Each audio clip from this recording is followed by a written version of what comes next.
I think he's a total spoofer. What you mean a spoofer? This is bullshit. Wolves coming back from an offside position, but Shane Long was definitely onside. Shane Long has done it! I'm going to enjoy it tonight. And you should as well. Thanks very much. Well done. Bye. Unless he's breastfeeding, he should be alright. Hello, and you are very welcome to Ireland Radar. We're coming to you in what has been a jam-packed Thursday in Irish football.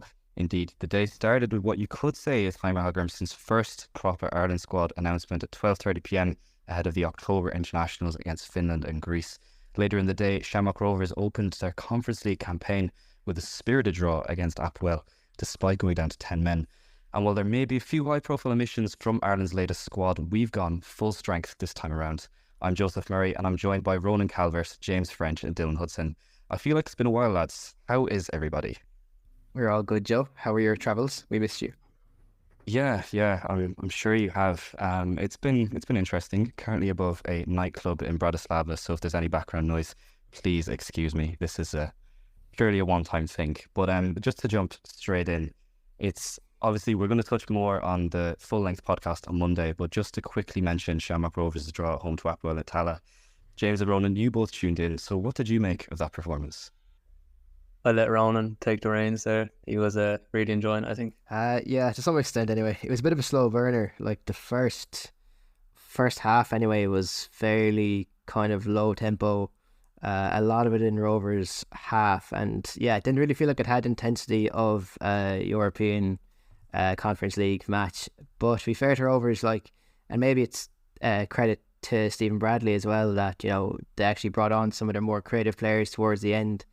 And at one stage the game looked like it was gone with Ferrugia sent off and down to 1-0, but managed to claw it back to 1-1 with a late equaliser through Watts. So it's a good result. Probably would like to have seen more for them, but I suppose Irish teams will take any result in European competition really.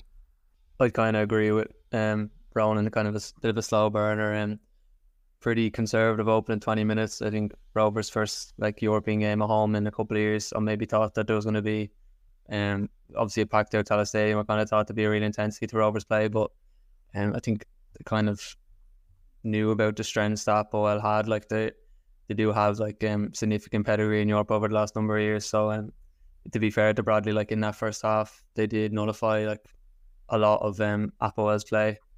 So kind of in the grand scheme of things, especially with the red card, it's probably a good result. And as well as that, I think it's for the Champions League anyway, the top 24 is 10 points. I'm going to presume that the Conference League, I think, is somewhere around that as well. Obviously got 1 point tonight.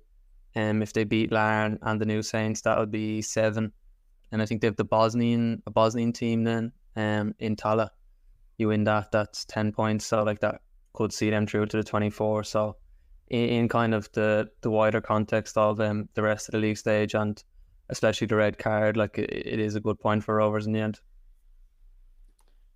Yeah, guys, absolutely. Fully agree there. And I think what's going to be really interesting is the implications of Rovers' European exploits on their league fortunes as well, obviously with the title race being ever so close, but we'll touch a lot more on that on Monday, along with all the other club action ahead of a busy international break. But for now, let's move on to the main talking point, the Ireland squad. It's been released ahead of games against Greece and Finland, and there's been a couple of high-profile omissions, namely Matt Doherty and Jake O'Brien, and Seamus Coleman misses out through injury. Dylan, I'll start with you. What do you make of the squad overall? Delighted. Look, I think the last couple of squads you can always pick and choose, and obviously we'll get onto the Doherty thing in a minute, but you'd always pick and choose did this player miss out, did this player miss out, and there's a few talk of maybe Cannon, whatever, few midfielders, but I don't think there's that strong an argument of a player that should be in the squad that maybe the national team fans are clamouring for. That we don't really have that. It's a strong squad. I wanted to see Heimer take his stamp and actually build a squad that is his, and I assume is not O'Shea's. And I think obviously dropping Doherty after a disastrous cameo and camp the last time, and then bringing in Mark McGuinness, who has kind of been on the fringes of maybe getting caught up recently. But obviously we have a lot of centre half, so it's good to bring in a new player. But I think Heimer needed a win after the last camp, and dropping Doherty, if you just have one look on Twitter, has certainly won some favour with the fans that I think maybe that Hallgrimsson was sorely lacking. The only thing I think we'd light on, obviously the other two positions we probably talked a lot about last time, is centre midfield and left back. Now look, those problems haven't gone away, but it's great to see Cullen back. We've got a bit more steel in the midfield, bringing in McGrath. We've got, we still have got that left back problem, but there's only one kind of out and out right back in the squad. Obviously, we're happy that the other one isn't in there, but it's good to see Ebosele in. But I wonder who would come across and play right back if Ebosele was to go down, or if he was to go maybe with a back four. Would he choose O'Shea, or would he choose maybe Ahmed Bamidele to play there? It would be quite interesting to look at. Yeah, Dylan, 100% agree. And I think fullback is an area where there's obviously a lot of questions, and I think it's kind of extended to both sides now, with obviously the omissions of Seamus Coleman and Maher Doherty. And obviously, Dylan, you're delighted that Doherty's not in the squad, and I think a lot of people probably will share that sentiment. But Ronan, what do you think of that situation and the squad overall? Yeah, I was fairly content with the squad overall. Again, like as we said, there isn't really much surprises in there apart from that Matt Doherty one. I think a lot of people don't really warm to Doherty because of his style and his language style of running and kind of the on-field personality he shows. And I've definitely felt that way for the last year or so at least. Anyway, there was a period where I thought he actually was playing well for Ireland. I'm not someone who's always been a heavy critic of him. I think sometimes under Kenny, in the Portugal matches a few years back, he was probably one of our standout players then, in fairness. But I think, especially in times when maybe we're in a slump, or we're in a period of not winning matches for the last number of matches, he's not really someone you look to as a kind of a fighting spirit or some kind of leader. And I think in our last game with him kind of running back, or not even running, just kind of almost strolling back to try and stop a dangerous situation, was kind of the line in the sand. And I think it's good that Hamir has probably put his own stamp on this, because he's spoken off a lot about having those values of being hard to beat and fighting and that. So as much as that's kind of old school mindset in some ways, I do see the merit of it in this situation, because Ireland aren't good enough to have players who aren't willing to fully commit themselves and fully fully just commit to those kind of situations where you need someone to run back full tilt and stop attacks, and that's going to be important in the next two matches. I do fully agree that I think if there was a period that Doherty was, for some of camps, especially under Kenny, was probably one of Ireland's best performing players. What I bring up now, he is 32, he's turning 33 just as we hit the new year.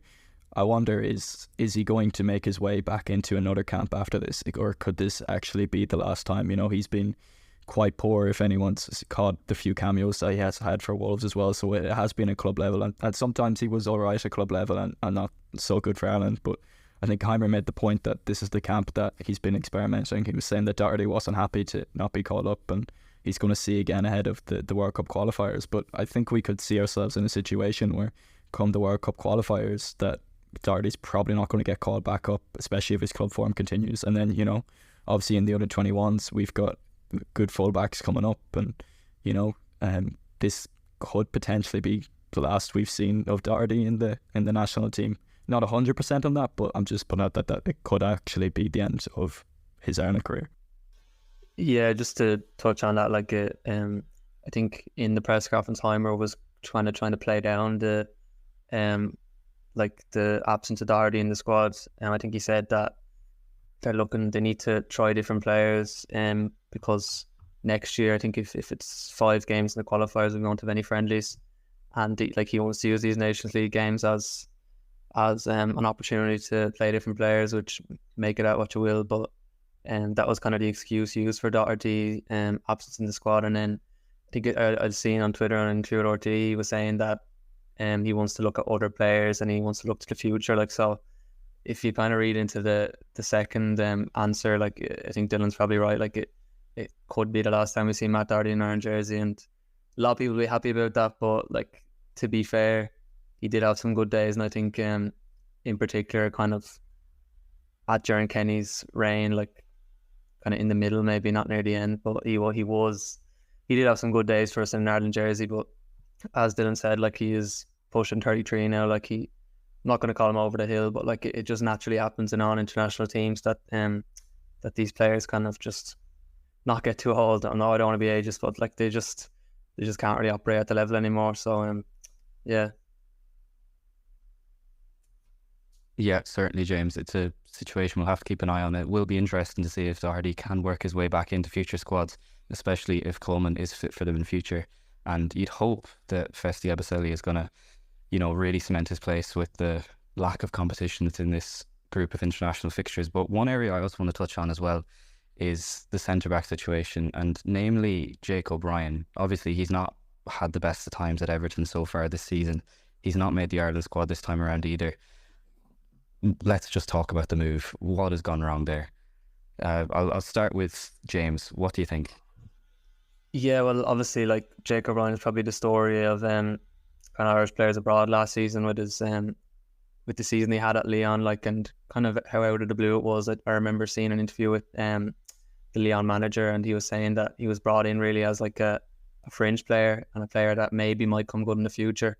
And then he obviously established himself as a starter in that Lyon side that went on to have a quite a good year, like qualifying for Europe. They obviously Rangers 4-1 tonight. But with regards to Jake O'Brien, like I think Lyon spent a lot of money in the summer, something like 110 million. They had to sell somebody for financial reasons, like, and Jake O'Brien was that player just due to his value, like, and obviously everything came in.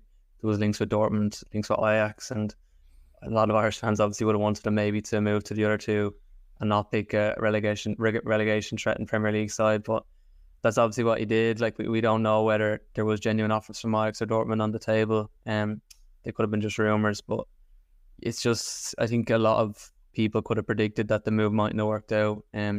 Just because Everton are a bit of a basket case at the minute. Like it's obviously with the break in the FFP rules, and just in general, like they're not really a side you want to be putting your long-term future in the hands of. I think he was probably bought with the fear that Branthwaite might go, and he obviously didn't. So it makes it even tougher for him to get back in now that Branthwaite's back in that Everton team.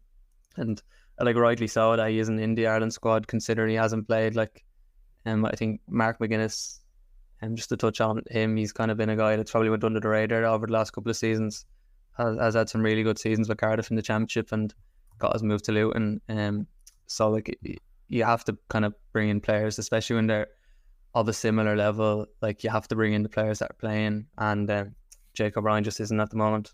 You've got so much competition in that centre half position that like Jake O'Brien didn't have a whole lot of senior experience when he went to France. He obviously had that brilliant season, and look, I've been a big fan of his since he did break out last season.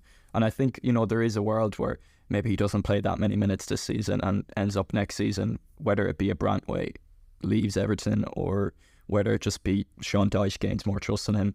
But at the moment, I think it's hard to say that Heimer didn't make the right decision in dropping him. Like I said, Mark McGuinness has been in good form in the Championship this season and has been quietly making a name for himself. I mean, it was not a small amount of money that he went for. It was 10 or 11 million that his transfer fee was. But even if it's not Mark McGuinness, Jimmy Dunn's been doing all right. I thought he'd come into the squad actually with the fact that he can play right back as well and maybe cover that right back position.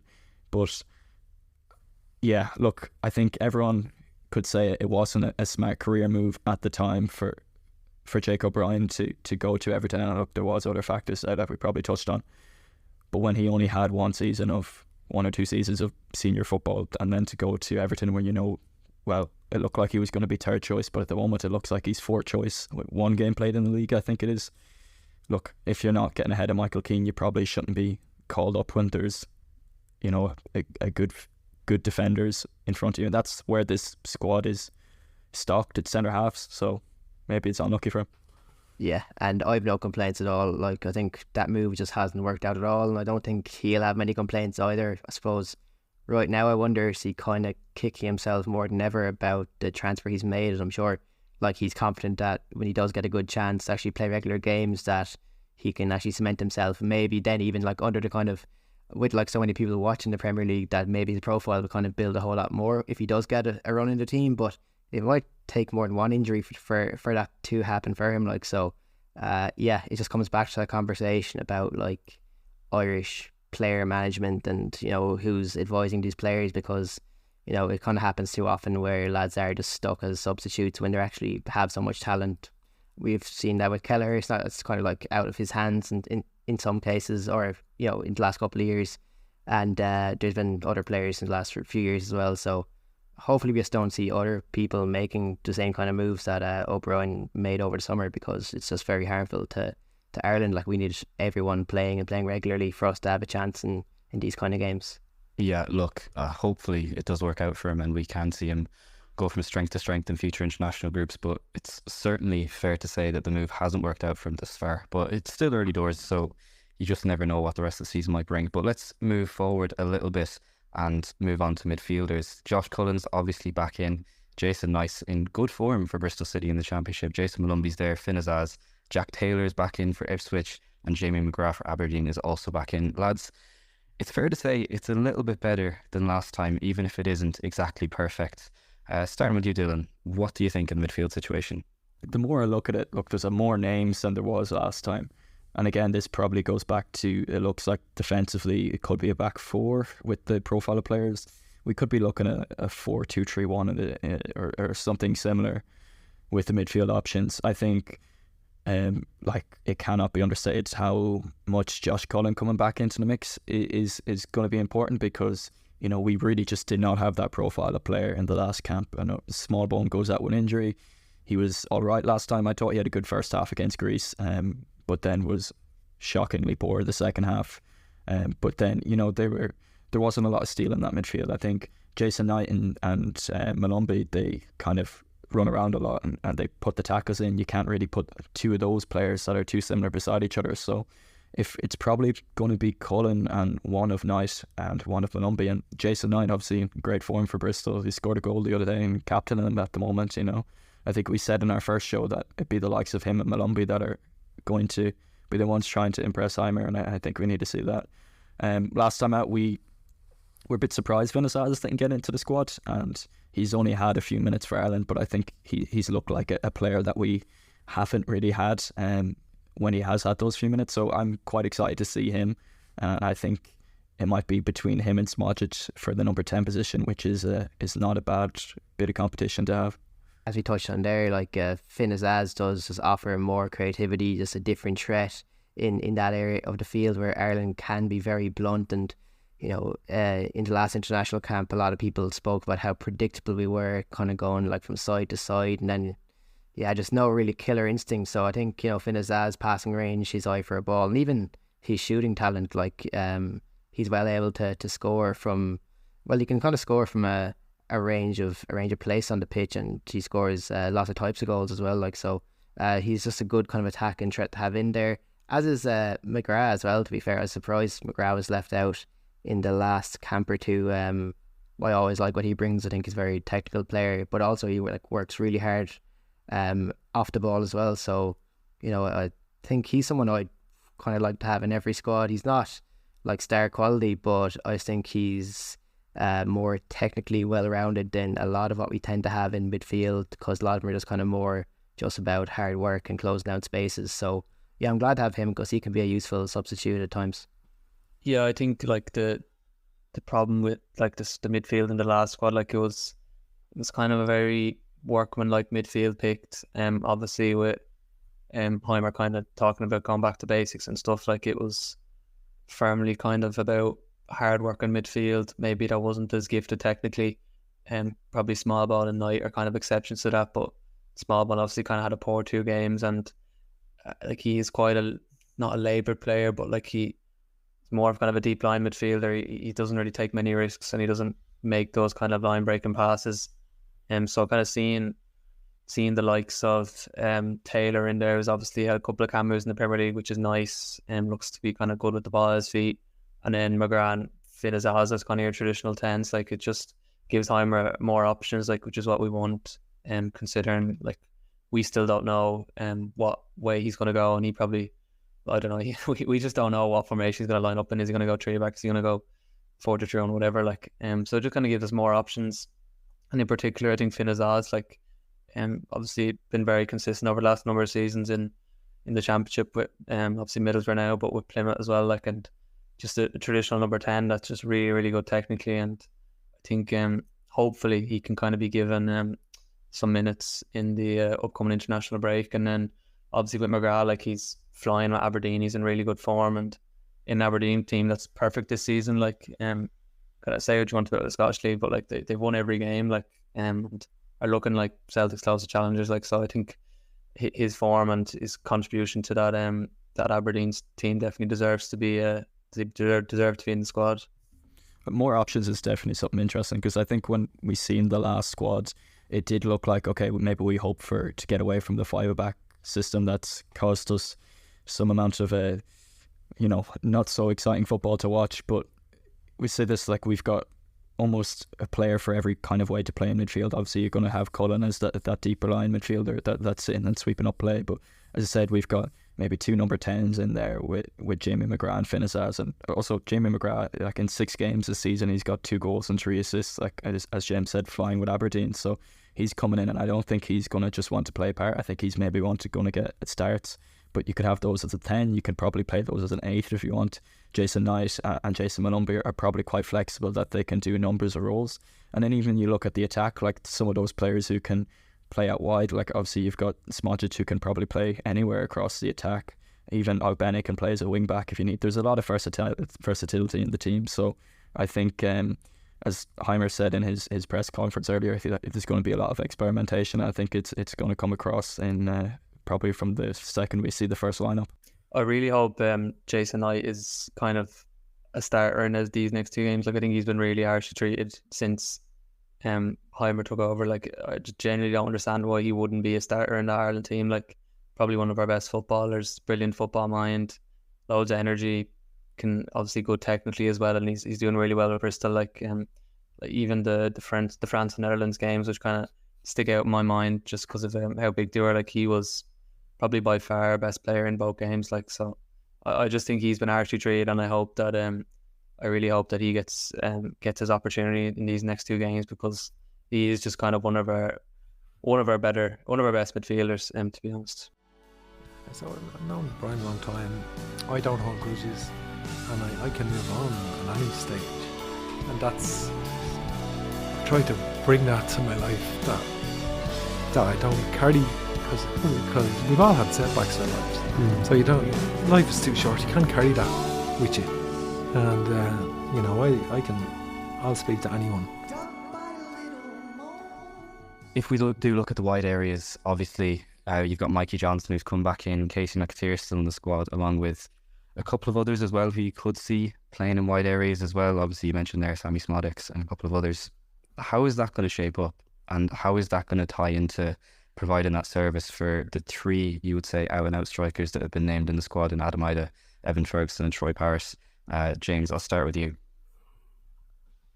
Well, it's obviously kind of hard to say. Like, there's probably the one good thing, I think, over the last year, obviously getting Smodics to declare, now McAteer, there's just more of those kind of creative technical players, which we just at the minute, or the last couple of years, we just have a real lack of. Like, I know kind of in the 21s and even the 19s, there's a lot of like technical wingers coming through. Obviously haven't reached the senior team yet, but like the likes of Mikey Johnson, McAteer and Smodics, really creative players and options we haven't had previously. So it'll be interesting to see kind of what way Heimer kind of uses them in the upcoming games. I think Smodics was quite ineffective out on the wing.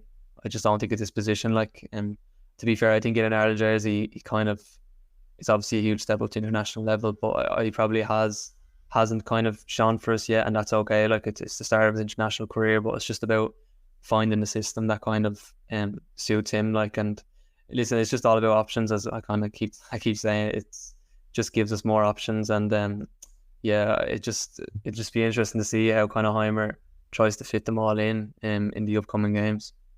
Probably no prizes for guessing. I think that Ogbene is going to be one of the first names on the team sheet, so I think we can start from there. But one thing, as again, to follow up on James's point, I absolutely do not want to see Sammy Smodjic out wide.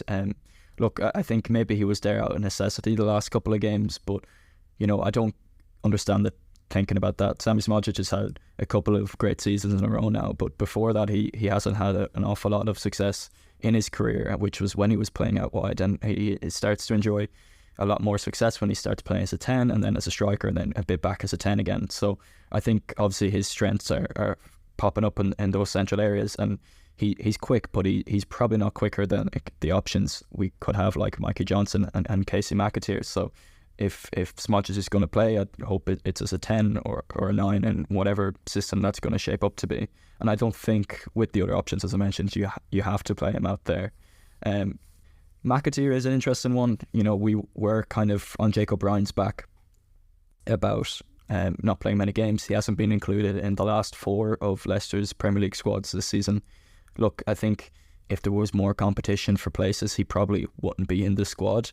But I'm absolutely fine with having him in there because he's just been declared. He's probably going to start off the bench, and I imagine that Mikey Johnson might get a chance to shine this camp because we haven't got to see him in Heimer's last one. Yeah, if we're talking about a front three, I think like in the last match against Greece, it was, Smodix up front, and we had no real like outball there. He's obviously quite short, and he's like 5'8" in stature. So I mean that kind of whole game against Greece didn't really make a whole lot of sense in a variety of ways. But that was, as much as Smodix actually played well himself, it was more when he kind of dropped deeper into pockets and like on the ball. But I think Ireland's kind of play through midfield is so limited. We obviously do need some kind of outball at times, and I think looking at the options, if Ida started, I'd be fairly happy with that. It's hard to make a case for Ferguson. Parrott as well, obviously, like he's had a decent season, and a couple of really exceptional matches where he scored 4 goals in one match, so he'd have a case. But I think I'd rather have Ida from a tactical standpoint, with just to kind of get the energy and pace of Mikey Johnson and Ogbene. Either side of him, I think, would be a fairly lethal attack. The question still is, though, whether we actually will go with that formation. I think if you look at the defensive options, if you're looking for the right hand side, I think Festy Ebisele be probably someone I would think of as a right wing back, and then Ogbene could also become a right wing back option there. O'Dowd and Brady as the left sided options. So I mean, it'd be no surprise to see that either, which would kind of change your setup. But yeah, I think with the way things have been for the last number of months, and since O'Shea's first caretaker match, and as well at the end of the Kenny reign, we've seen that having 5 at the back can be fairly sterile, and it doesn't really lend itself to Ireland putting kind of creative performances together. So I'd like to see a bit of a change up this camp, and hopefully Heimer having his own stamp on things, as we say, with his own principles, and hopefully a new formation, and some results wouldn't be bad either, to be fair. If we get at least one win, I'd take it at this stage. I think it is a tough situation, with our attack. I think probably our most informed players at the minute, probably Ida, I know, obviously not starting for Celtic, but he is scoring, and then Parrott, who's kind of, as Ronan touched on, has been had some exceptional games, and obviously the level he's playing in Europe now.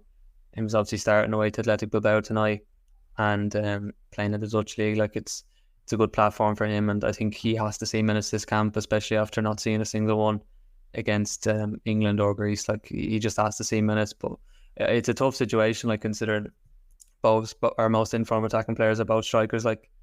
It's tough. You can't fit both of them in the same team, and a lot of our wingers aren't really starting games, so it's kind of, I generally don't even know what you'd be kind of basing on starting these guys. Is it form? Is it what they're doing in training? So we just have to wait and see what kind of way he approaches it, and who he kind of favours going into the first game.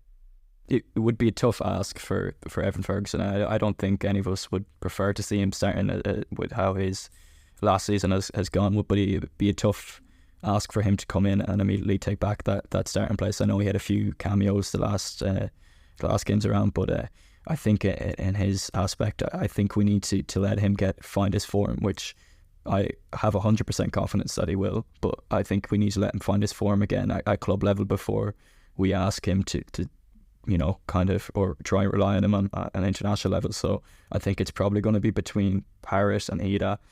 I don't know about asking Ida to be a target man. I think Ida's a great, good player, but as big as he is, I don't know if he likes that, but I think maybe he's just going to have to. And I think, look, Parrott just should at least get a few minutes. He did have a slow start to the season, so it did make sense that he didn't start games the last time out. But to see him not even get any minutes when he had scored in the most recent international camp before that was a bit mad, especially when you're seeing the likes of Callum Robson coming on before him, who's had great moments in an Ireland shirt, but hadn't been included in a while for that stage, and has obviously made way in this camp. So I think, as always, we don't really have a nailed on striker, so one of those is probably going to want to put their name in the hat to be the main man going forward. Yeah, spot on, lads. I'm really interested, and I think probably striker is the area I'm most interested to see how it develops. And obviously you've also got Tom Cannon, who hit 4 goals in the week against Portsmouth, who may be a little bit sickened to have missed out, but we'll be looking at him and all the rest of the players we've mentioned and the lads who haven't actually made the squad so far and will feel a little bit aggrieved to have missed out on the weekend, and rounding it all up on Monday. If you haven't already, make sure to subscribe to Ireland Radar wherever you do get your podcasts, and drop us a review, as it does genuinely help us out. That's all we have time for today. So for now, thank you for tuning into Ireland Radar, and we will catch you on Monday when we round up the rest of the action. I promise it to